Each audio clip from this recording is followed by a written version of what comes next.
Welcome to Kenton's videos. Enjoy the video. You'll start by confirming the Windows version because menus differ. Once done, make sure the laptop is plugged in or has sufficient battery to avoid mid-change issues.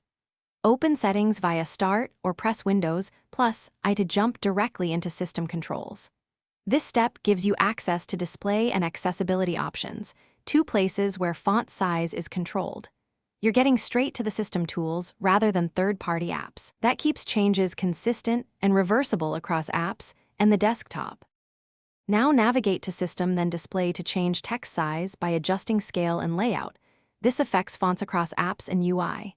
You can pick a recommended preset like 125 or 150% for quick results, which is faster and safer than guessing. If presets don't suit you, open Advanced Scaling and type a custom percent. Windows will apply it after you sign out or restart.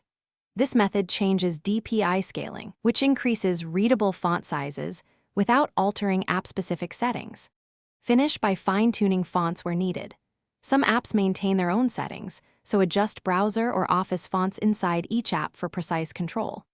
If text looks blurry after scaling, sign out or restart first. Persistent blur usually means display drivers need updating. Open Device Manager and update the display adapter.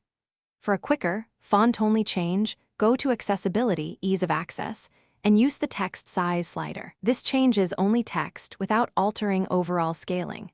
That covers completion and the main troubleshooting step. Thanks for watching. Consider subscribing if we helped you.